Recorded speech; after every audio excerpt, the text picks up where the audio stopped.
রাজ্যসভার deputy chairman Harivamsa Narayan সিংয়ের নেতৃত্বে ভারতীয় সংসদীয় প্রতিনিধি দল সুইজারল্যান্ডের জেনেভায় ইন্টার পার্লামেন্টারি ইউনিয়ন ইভেন্টের সাইডলাইনে তাদের আর্মেনীয় সমকক্ষদের সঙ্গে একটি দ্বিপাক্ষিক বৈঠক করেছে।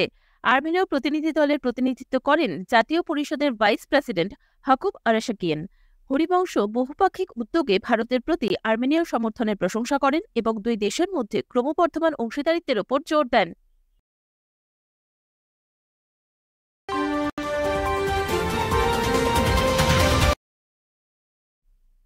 থাইল্যান্ডের পার্লামেন্টের নিম্নকক্ষ সমকামী বিবাহকে বৈধ করার জন্য একটি যুগান্তকারী বিল পাস করেছে, যা দক্ষিণ পূর্ব এশিয়ায় সমতার দিকে একটি গুরুত্বপূর্ণ পদক্ষেপ চিহ্নিত করেছে। আইনটি সিভিল এবং বাণিজ্যিক কোডের একটি সংশোধনী, যা প্রতিনিধি পরিষদে অপ্রতিরোধ্য সমর্থন অর্জন করেছে।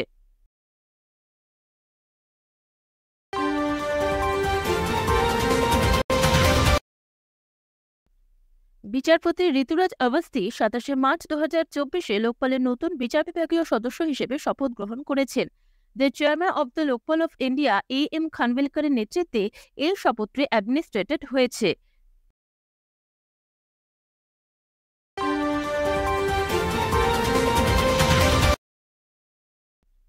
বিচারপতি ঋতুরাজ অবস্থি ২৭শে মার্চ ২০২৪-এ লোকপালের নতুন বিচার বিভাগীয় সদস্য হিসেবে শপথ গ্রহণ করেছেন। The chairman of the Lokpal of India M খানভিলকারের নেতৃত্বে এই শপথটি অ্যাডমিনিস্ট্রেটেড হয়েছে।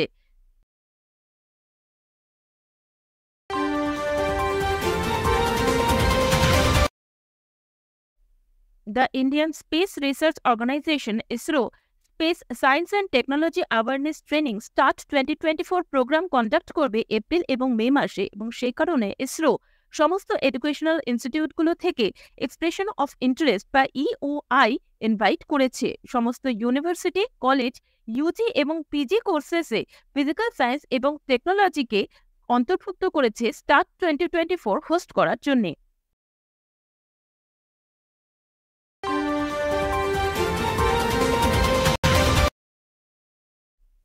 S Raman's autobiography from a car shed to the corner room and বিয়ন্ডে প্রথম ব্যক্তি হিসেবে a clerk at SBI to becoming the chairman and managing director of Canara bank and the full time member of সেবির একটি বিশাল রিমার্কেবল জার্নির বর্ণনা দেওয়া হয়েছে।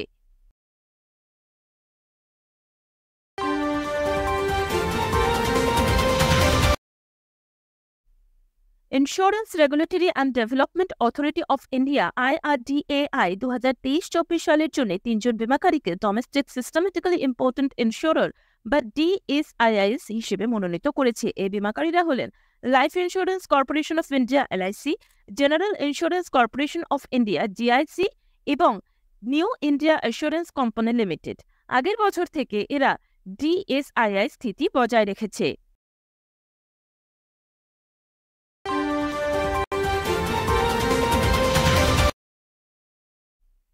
IPL 2024 ম্যাচে সানরাইজার্স হায়দ্রাবাদ দল মুম্বাই ইন্ডিয়ান্সের বিরুদ্ধে ২৭৭/৩ ব্যবধানে তাদের স্কোর করে ইতিহাস তৈরি করেছে। এই স্কোরটি ২০১৩ সালে পুনে ওয়ারিয়র্স ইন্ডিয়ার বিরুদ্ধে রয়্যাল চ্যালেঞ্জার্স ব্যাঙ্গালোর দ্বারা সেট করা ২৬৩ রানের IPL এর আগের সর্বোচ্চ স্কোরকেও ছাড়িয়ে গেছে।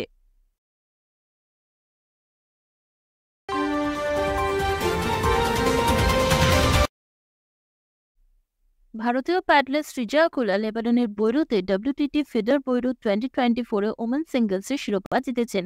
বিশ্বের ৪৭ নম্বর ভারতীয় পেছন থেকে এসে ফাইনালে লুক্সেমবার্গের নিম্ন র্যাঙ্কের সারা ডিনুটের বিরুদ্ধে 6-11, 12-10, 11-5, 11-9-এ জয় নিশ্চিত করেন।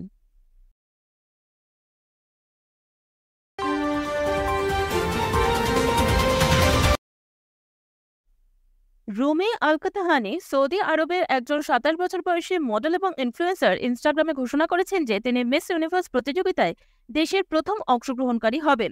আল-কাতাহানি রিয়াদে জন্মগ্রহণ করেছিলেন এবং এর আগে তিনি মিস সৌদি আরবের খেতাব সহ মিস আরব ওয়ার্ল্ড পিস 2021 এবং মিস ওমেন সৌদি আরব জিতেছেন। মিস ইউনিভার্স প্রতিযোগিতায় এটি সৌদি আরবের প্রথম উপস্থিতি হবে।